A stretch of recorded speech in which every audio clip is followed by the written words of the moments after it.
Hi everyone, welcome back to Crooked Acres. I'm going to give you a quick garden tour today. Being that it's the end of August, we've already done a lot of harvesting for the season, but we've still got a lot left to go. We'll show you what we got. Come along.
Call this our blue door vegetable garden.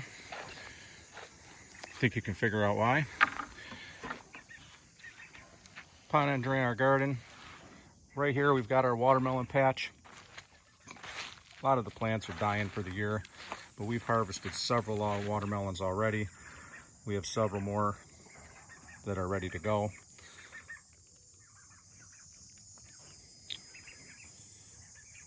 We end up giving a bunch away.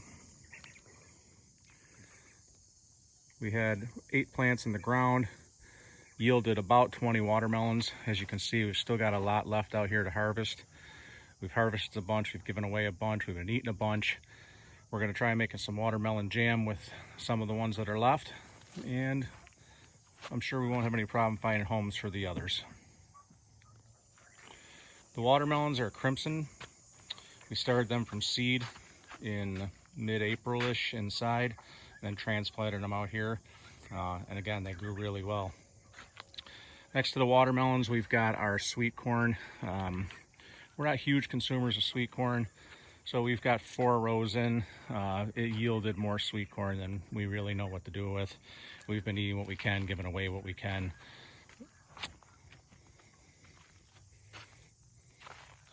Next to that is our beans. We grew a yellow bean this year. I like them compared to the green bean for the simple reason as they're easier to pick because I can see them a lot easier in the plant. We picked about 25 pounds of beans from these 2 rows of plants. Freeze them, we eat them all winter long. They're great.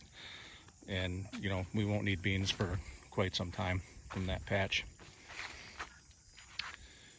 Over here, we've got our strawberry patch. We put strawberries in brand new this year. We started with 40 plants, 4 rows of 10. They have spread like wildfire. We'll see what they yield next year. This first year, you know, we picked some buds off and did yield a few here and there, but I think next year is going to be a banner year. We've got to get in there and do a little bit of weeding. And obviously we'll cover them and trim them and put some straw over top them before the winter. It's a Honeoye variety. Again, did some research for our area and they're growing great.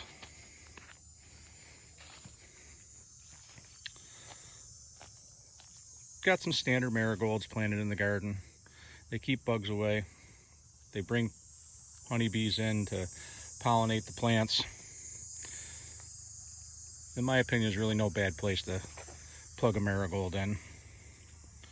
Next to the marigolds here, we've got 4 zucchini plants. These 4 zucchini plants yielded more than enough zucchinis for an average family. If you're gonna grow more than 4 plants, you better have more than quite a few people that enjoy eating zucchinis. I don't really know why you would need to plant more than that, but if you were selling them, you had some kind of stand, I'm sure you could do that. Again, end of August here, our plants are starting to fade. They're going fast. On the opposite side of this trellis, we had cucumbers. You can see they are done for the year and pretty much dead. we harvested a ton of cucumbers. We eat some fresh. We like to make pickles with ours. And we had 8 plants, and that yielded plenty of pickles for our usage. That we'll have pickles straight through next spring with what we've got. We may have overdid a little bit on the tomatoes this year. We planted 2 rows of 6 plants of tomatoes, 2 rows of Better Boy, or 5 plants of Better Boys, which came out beautifully. I've already harvested over 60 pounds in tomatoes this year. We can them, we make sauces, we make salsa, we do quite a bit with them. We try to use up everything that we can. Again, we give a bunch away. But these plants grew beautifully. These are Better Boys. Our cherry tomatoes, I don't remember the exact name, but again, 6 plants. We're completely overrun with cherry tomatoes. We've got more than we could eat. We give a lot of these away. We eat a lot of them. But it was a fantastic crop for cherries and Better Boy tomatoes this year. Some say that I may have overdid it with the peppers just a little bit. I planted over 100 pepper plants. I am quite the fan of peppers, all different kinds. But we've got 4 kinds in the garden this year. We've got 1 entire row of jalapeno peppers. They have come out really nice this year. We'll have plenty of jalapenos for everything we need to do, salsas and sauces. This second row is a banana pepper type pepper. It's called a Mamma Mia.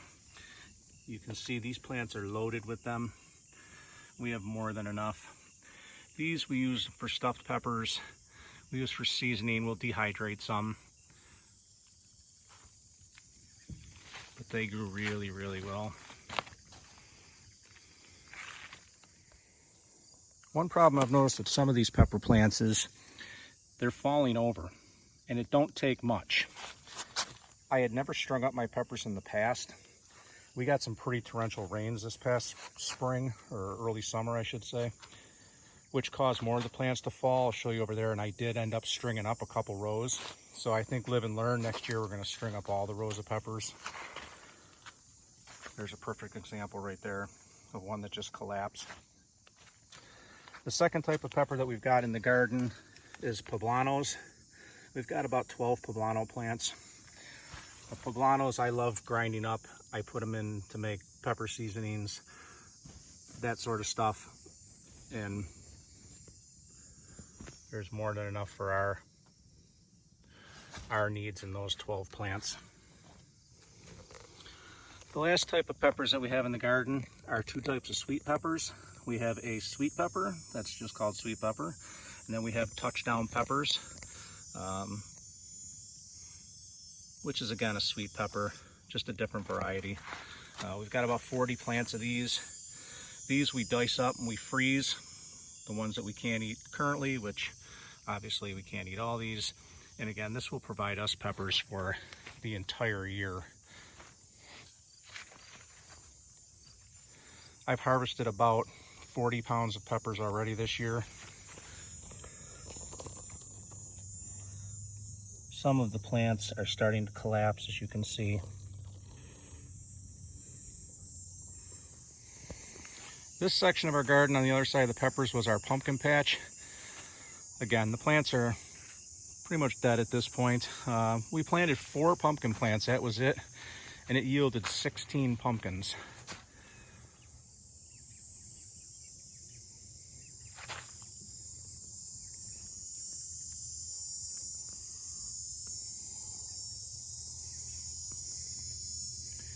Directly in front of our pumpkin patch there is our squash plants.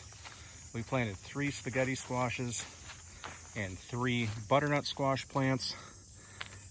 Again, the yield on these was very high.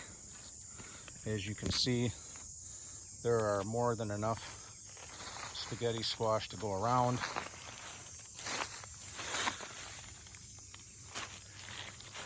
Just a quick count off the top of my head, there's well over a dozen.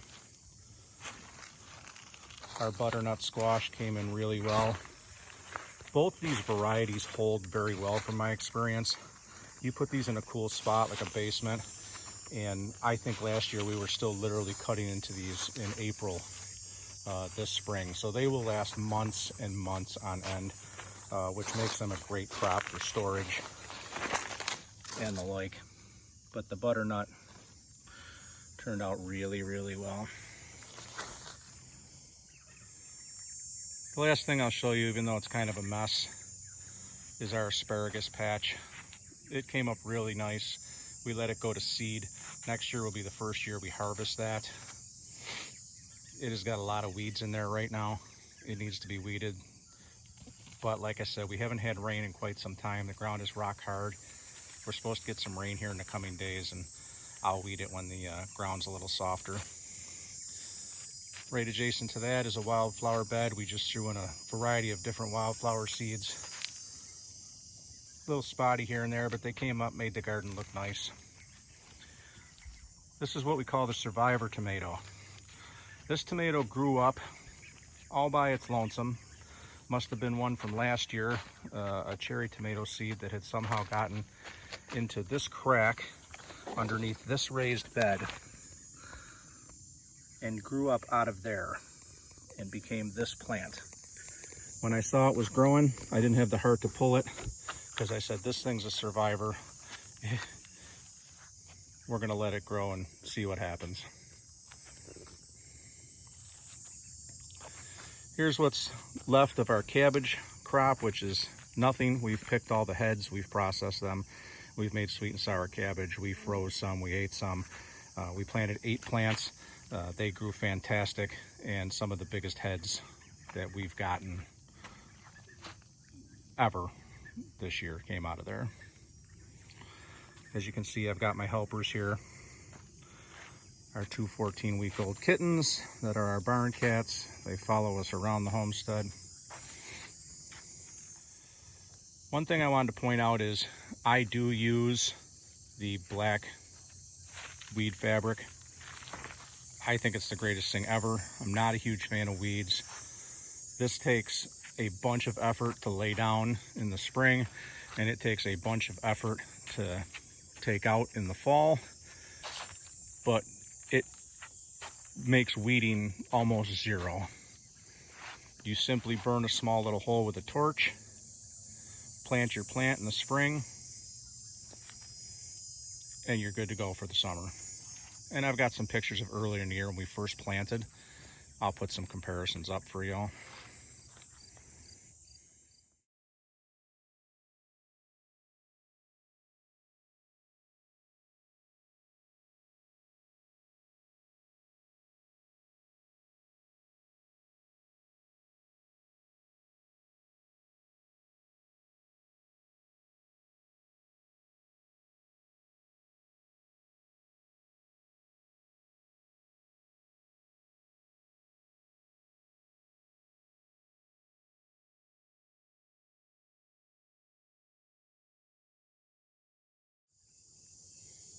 Thanks for watching the video.